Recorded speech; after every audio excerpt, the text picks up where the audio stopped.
Want to see how we turned this closet into a bathroom? Well, good, because we're going to show you. Stay tuned.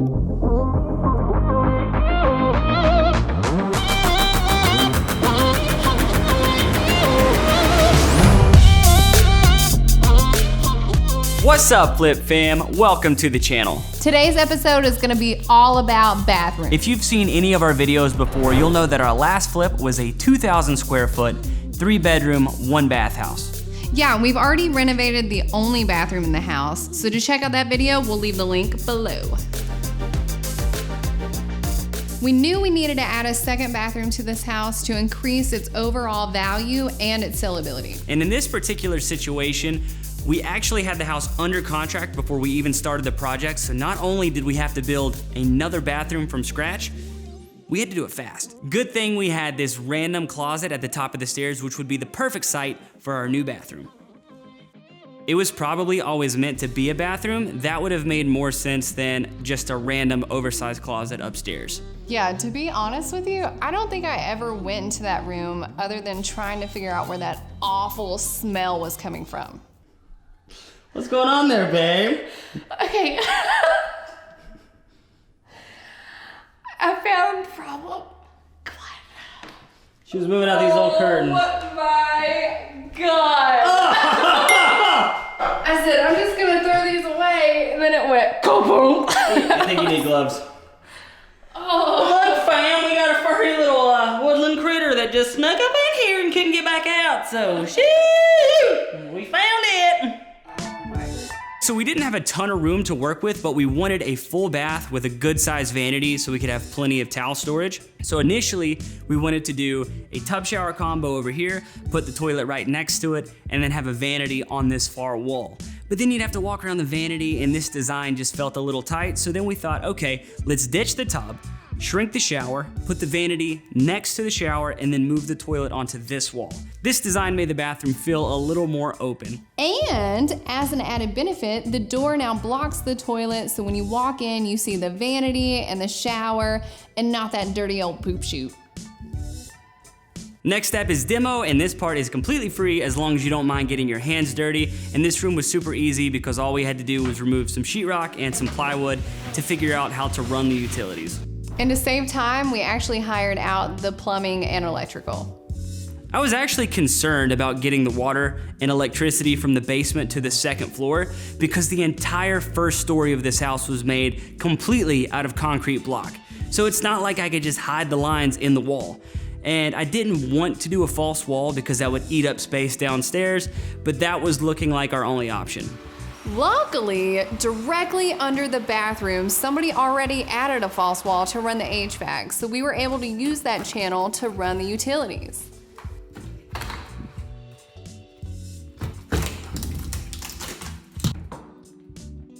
We got so And that never lucky. happens. Ever. We were in a time crunch and didn't get the best B-roll footage here, but basically what's going on is we installed Hardie board on the floor for tile, some can lights in the ceiling, we built out the shower wall, eventually we swapped out the old insulation for new, and then we started sheetrock. And we use green board. It's moisture resistant and better for bathrooms, but don't worry, we'll be listing all the materials that we used below. Next, we built out the niche in the shower, applied a moisture barrier, and then put up the Durock for tile.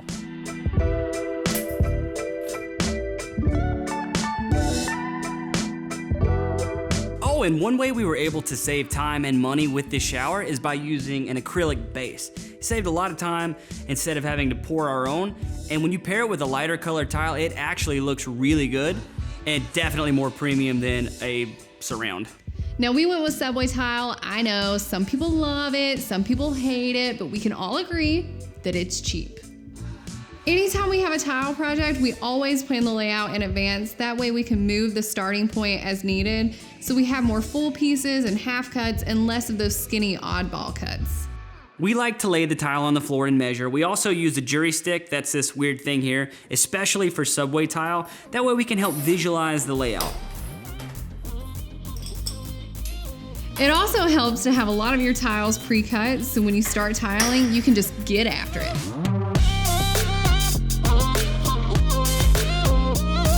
For vertical walls, it's a good idea to use a ledger board so you have a level, stable starting point and the tiles don't slide down the wall.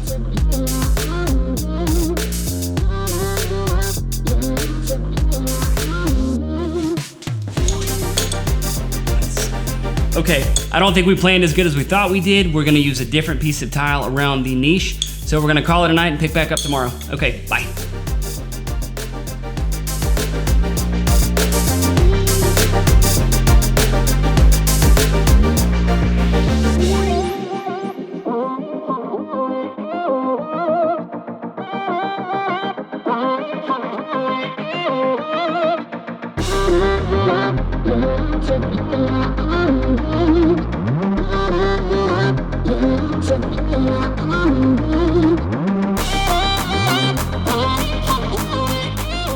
For the floor, we went with wood look tile because it's clean, simple, and it looks great. Still always plan your layout. With the floor tile, we like to do a dry run with all the tile and spacers in place to make sure that we are happy with the way everything looks. Once we were happy with the layout, we just mixed some mortar and laid the floor.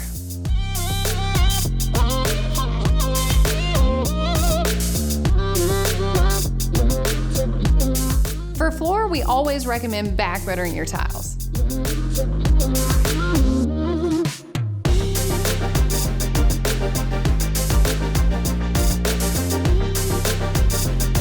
And every once in a while, lift a tile to make sure that you're getting good coverage.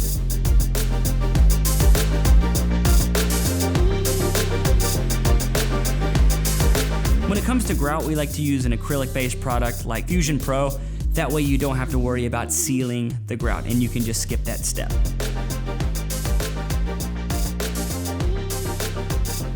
Next, we installed the vanity, the toilet, and all the fixtures. We definitely should have painted before this, but when you're in a hurry, shit happens. Speaking of paint, we went with charcoal linen from Benjamin Moore.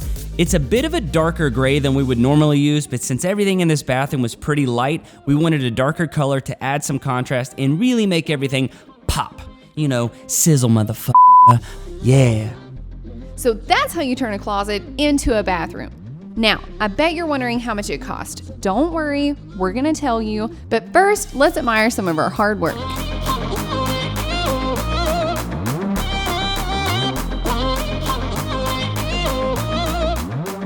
All right, let's break this down. Here you can see where the money went to complete this process. We're also gonna be linking all items and materials below so you can check those out. That's how we came up with a grand total of $3,471. Now keep in mind the average cost to turn a closet into a bathroom is $15,000, which means we saved over 11 grand. A booyah. All right, that was the transformation. Let us know in the comments down below what you think. We think it's pretty cool that we took a closet and turned it into a bathroom, really increasing the overall value and appeal of this house. Also, we're gonna be closing on our next project very soon, so be sure to stay tuned for all of that. All right, guys, if you like this video, hit the like button, subscribe if you aren't already, and other than that, we'll catch you on the flip side. Bye. Bye.